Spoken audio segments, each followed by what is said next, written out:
Hello BSc second year के students, अपन आज BSc second year के 2 एग्जाम्पल अपन ने कर लिए थे। इसके बाद अपन नेक्स्ट करते हैं इसके अंदर जो एग्जाम्पल्स है वो, और उसके बाद इसका 2 वेरिएबल के लिए लिमिट की डेफिनेशन क्या होती है उसको डिस्कस करते हैं। 2 फंक्शन के लिए क्या क्या वैल्यूज़ होती है उसको आज डिस्कस करते हैं। देखिए बीएससी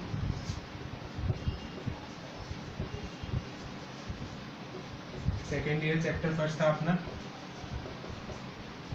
लिमिट चल रहा था, जिसके अंदर आज कुछ एक एग्जाम्पल है, 2 एग्जाम्पल कंप्लीट करते हैं। देखिए एग्जाम्पल नंबर 3, 2 एग्जाम्पल है 3 क्लास में अपन ने देख लिए हैं। अपने को दिया हुआ है sine limit x tends to a sine 1 में x minus a does not exist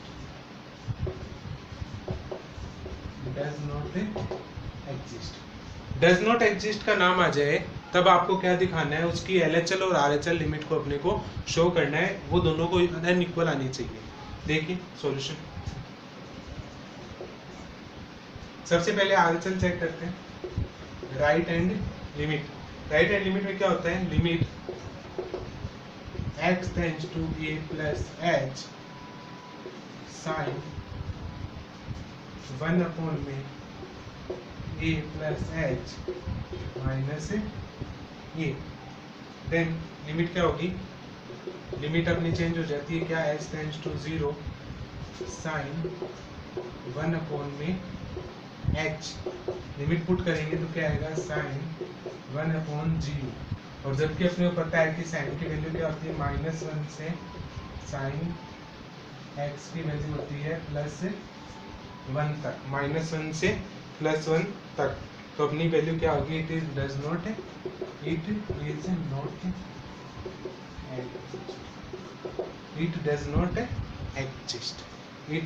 exist.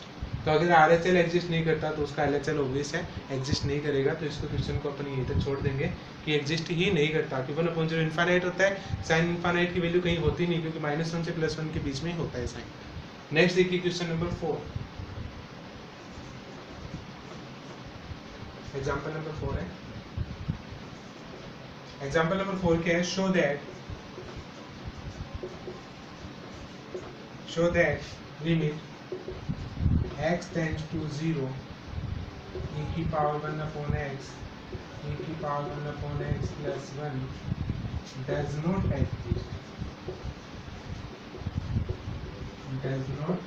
Exist, कि एग्जिस्ट नहीं करता। तो एग्जिस्ट नहीं करता तो वही अपने को चेक करना है, LHL और RHL। देखिए सॉल्यूशन, RHL चेक करते हैं सबसे पहले। Limit x tends to 0 plus h e की पावर 1 में h, 0 प्लस h लिखो चाहे मत लिखो, 1 में h plus 1। Limit x tends to 0 e की पावर 1/h। नीचे वाले में क्या करते हैं, e की पावर 1/h कॉमन ले लिया तो क्या बचा, 1 प्लस 1/e की पावर 1/h।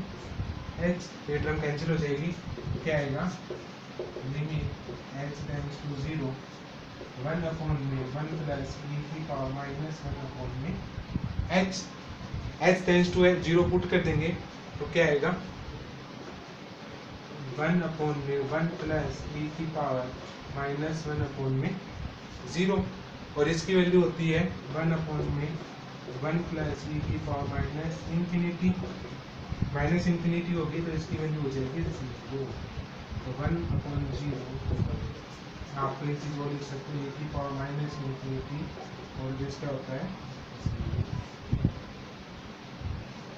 और दिस क्या होता है 0। ये आप आगे नोट कर सकते हो। तो इसका तो रिजल्ट क्या आ गया, 1 एग्जिस्ट कर रहा है।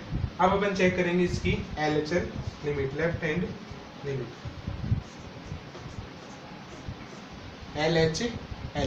LHL के लिए वही चीजें हैं, यहाँ पे क्या आ जाएगा, limit x tends to 0 minus h, तो e की पावर में क्या आएगा, -1/h, और नीचे क्या है, e की power -1/h plus 1।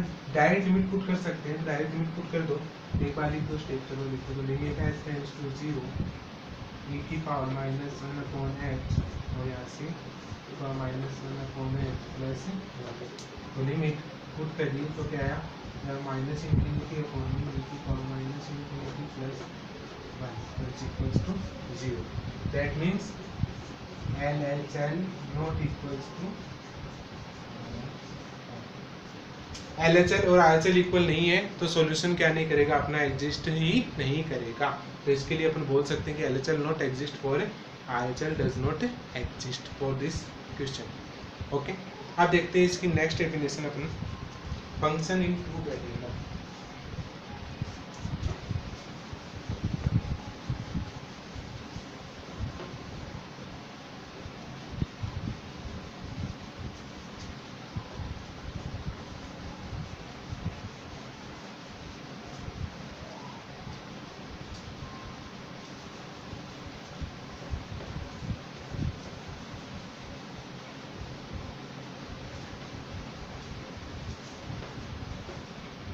Next definition देखते हैं, function of two variable. Function of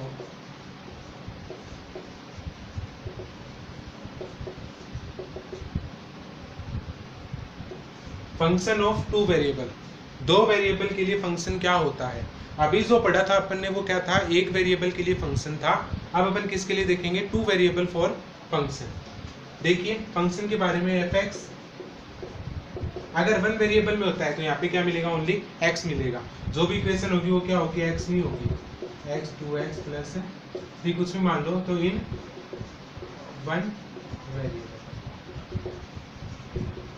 और अपन कैसे मान रहे थे, fx को क्या मान रहे थे, y मान रहे थे। तो y इक्वल्स टू कोई भी इक्वेशन हो सकती थी, तो अपन इसको क्या मान रहे थे, इंडिपेंडेंट और डिपेंडेंट वेरिएबल के रूप में मान रहे थे। टू वेरिएबल के अंदर होगा तो वो क्या मिलेगा, f ऑफ एक्स वाई, मतलब x square plus y square plus 2x y. इस टाइप से इक्वेशन दे दो, ये क्या कहलाएगा, इन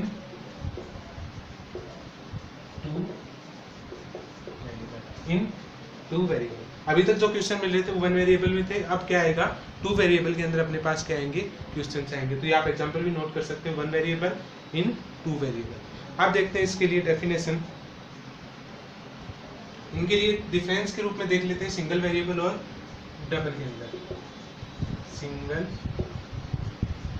वेरिएबल एंड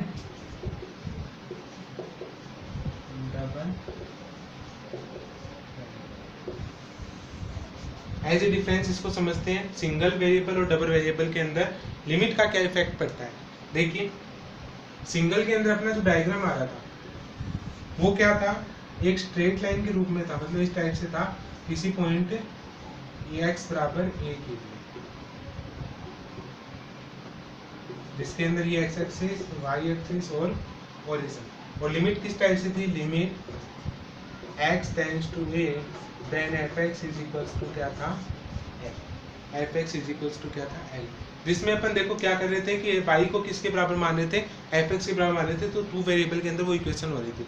अब डबल इक्वेशन मतलब x y के अंदर होगा तो अपना तीसरा इंडिपेंडेंट वेरिएबल चाहिएगा, जो क्या होगा, z होगा। मतलब डबल वेरिएबल की जो अपनी ज्यामिति बनेगी वो क्या बनेगी, 3D के अंदर बनेगी।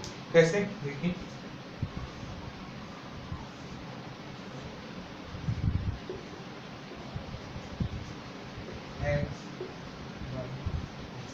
इस टाइप से अपनी ज्यामिति मिलेगी। अब जैसे ए पॉइंट के लिए देख रहे थे तो लिमिट किस पे देख रहे थे, एक्स एक्सिस के अकॉर्डिंग देख रहे थे। अब किस पे देखेंगे, एक्स और वाई दोनों के अकॉर्डिंग देखेंगे। तो जेड उसमें क्या होगा, एक इंडिपेंडेंट वेरिएबल होगा, और डिपेंडेंट क्या होंगे अपने पास, एक्स और वाई पे वो डिपेंडेंट होगा। तो अपन इसको कैसे दिखाएंगे, जैसे ये पॉइंट अगर यहाँ पे है उसका अपने को लिमिट पॉइंट निकालना है, तो उसके लिए इनफाइनाइट पाथ हो सकते हैं उसकी लिमिट को बताने के। इनफाइनाइट पाथ हो सकते हैं किसी सरफेस के अंदर, इनफाइनाइट पाथ हो सकते हैं किसी भी एक लिमिट पॉइंट को शो करने के लिए। देन लिमिट क्या होगी, limit x y tends to a p, कोई ना कोई लिमिट की होगी, और f x y is equals to कितने ही पॉइंट और लिमिट अपने को क्या मिलेगी, एक मिलेगी, कहीं से भी मिलेगी। अब देखो इसके अंदर डिफरेंस लिख रहा हूँ मैं। फर्स्ट डिफरेंस क्या है, दिस इज ए कर्व या लाइन डायग्राम भी बोल सकते हैं।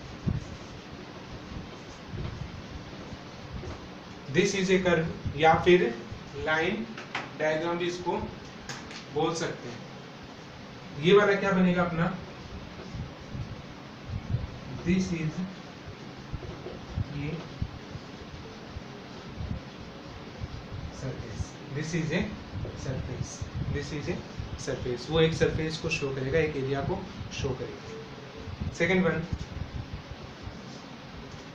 टू पाथ to reach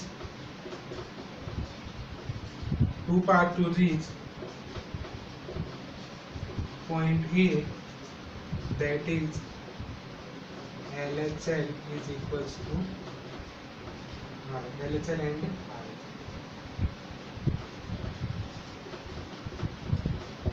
इस पाथ तक पहुंचने के लिए दो ही तरीके हैं, LHL और RHL, लेफ्ट हैंड साइड और राइट हैंड साइड से इसमें पहुंच सकते हैं, बाकी इसमें कोई एरिया नहीं है पहुंचने का। जबकि इस साइड में infinite path to reach that point, that is every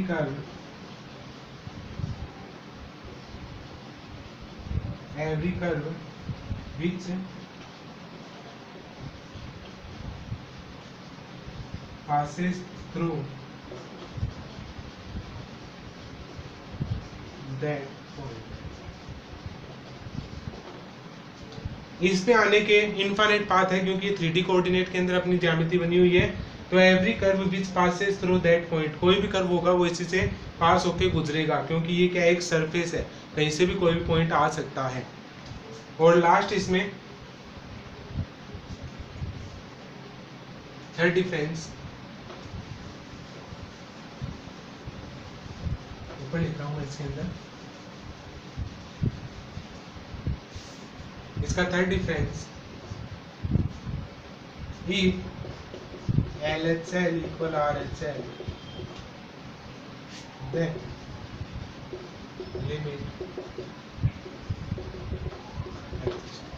limit exist कब करती थी, जब LHL और RHL क्या होते हैं, बराबर होते हैं, तो लिमिट एग्जिस्ट कर जाती है।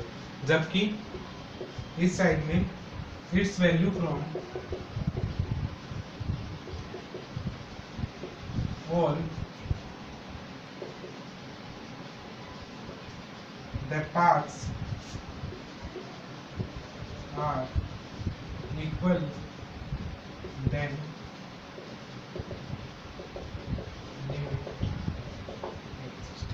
जितने भी पाथ से अपने पास वैल्यू आ रही है वो सभी क्या होंगी, इक्वल होंगी, तभी वो लिमिट क्या करेगी, एग्जिस्ट करेगी।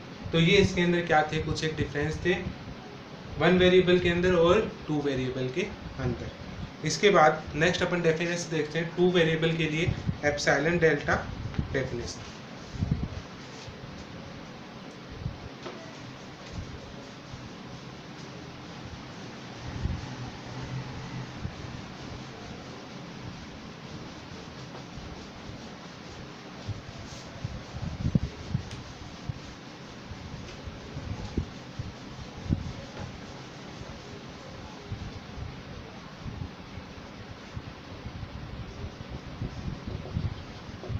Limit of a function of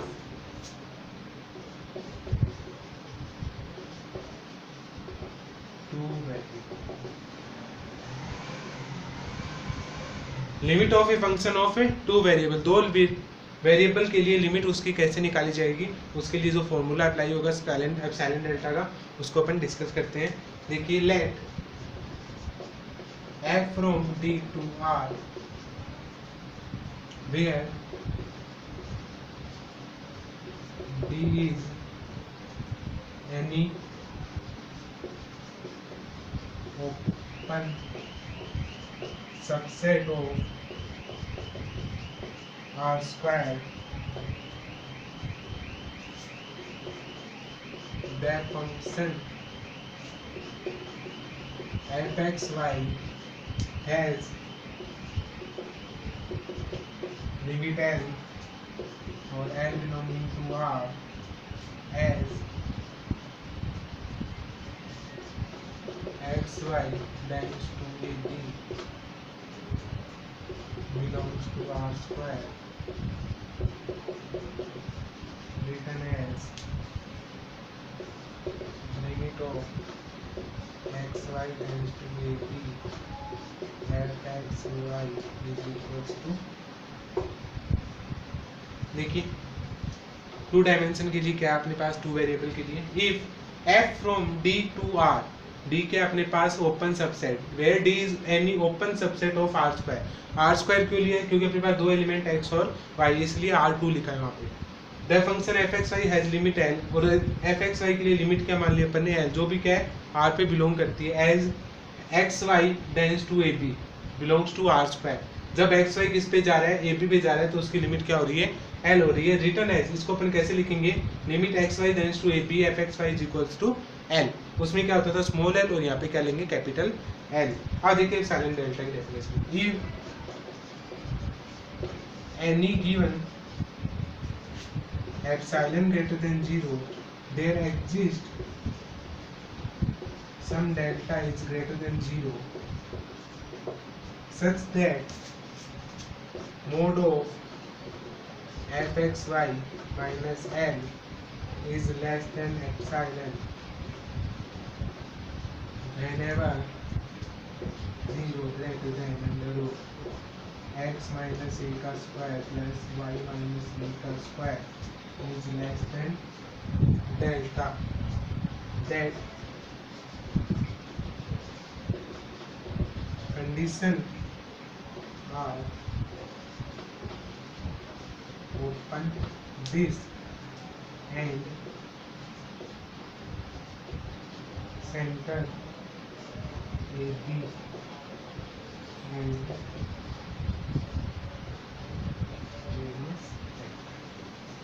देखिए क्या दिया हुआ है, if any given epsilon greater than 0 there exist some delta are greater than 0, epsilon के लिए डेल्टा ऑब्वियस है कि वो ग्रेटर देन ही 0 होगा। देन डेफिनेशन क्या होगी, mod of fxy minus l less than epsilon whenever 0 से बड़ा होगा under root x minus a स्क्वायर प्लस y माइनस b की whole square less than delta, ये ओपन डिस्क की इक्वेशन होती है। That condition are open disc, ये ओपन डिस्क की कंडीशन है।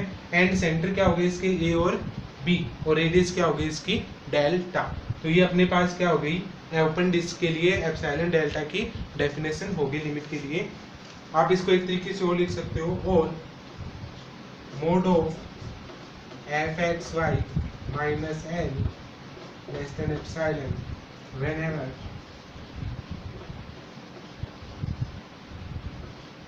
Mode of x minus a less than delta.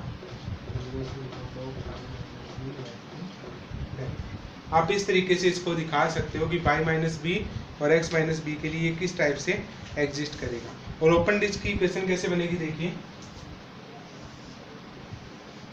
जैसे ये कोई पॉइंट अपने पास और ये y साइड है, तो y पे इस पॉइंट की जो वैल्यू होगी y is equal to b, और x की जो वैल्यू होगी वो क्या होगी x इज इक्वल टू, तो इस पॉइंट के कोऑर्डिनेट क्या होंगे ये भी। और ओपन डिस्क है तो इसको अपन डॉट डॉट डॉट से शो कर सकते हैं, इसके अंदर का जो भी पार्ट होगा इसको अपन ओपन डिस्क से शो कर सकते हैं। या फिर अपन अगर लिमिट दिखाना चाहें तो लिमिट कैसे आएगी इसके अंदर, देखिए डायग्राम बना के बता देता हूँ आपको। इसको लिमिट कैसे आएगी, जैसे ये पॉइंट है अपना ए बी, तो लिमिट कैसे भी किसी भी पाथ से आ सकती है, लिमिट कैसे भी किसी भी पाथ से इसके अंदर आ सकती है। तो ये अपनी क्या डेफिनेशन थी, एप्सिलॉन डेल्टा की डेफिनेशन थी फॉर टू वेरिएबल, दो वेरिएबल के लिए एप्सिलॉन डेल्टा की डेफिनेशन ये वाली होती है। आपको कभी भी अप्लाई करनी हो टू वेरिएबल के लिए तो कोई भी क्वेश्चन के अंदर आप ये वाली लिमिट्स अप्लाई करोगे, पहले ये लगाओगे उसके बाद आप ये प्रूफ करके दिखाते हो उसके अंदर। अब देखिए इसके लिए दो नोट है कि लिमिट कब एग्जिस्ट करेगी कब नहीं।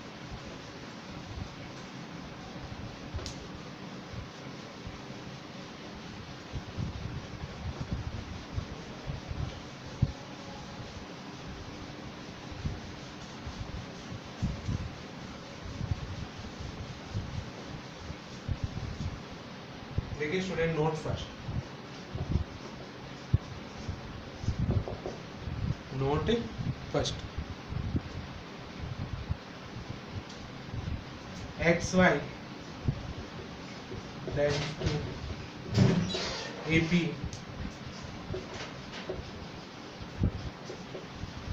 to mean that point XY is allowed to approach AP along any curve in the domain of F thus passes through AB। देखिए क्या दिया हुआ है, x y tends to a b to mean that, इसका मतलब क्या है, the point x y is allowed to approach a b. X y point क्या करता है, ए बी तक पहुंचने के लिए किसी भी तरीके अलोंग एनी कर्व, कोई भी कर्व के थ्रू पहुंचने के लिए, वो भी डोमेन के, तो passes through in a b, function किससे पास होगा, ए बी से पास होगा। तो वो क्या देता है, अलाउड करता है एक्स वाई कि आप ए बी तक पहुंच सकते हो किसी भी कर्व के द्वारा। नेक्स्ट देखिए 2 नंबर नोट देखिए, इफ limit x y tends to a b f x y not same for all approaches or points with the domain F and domain of F, then limit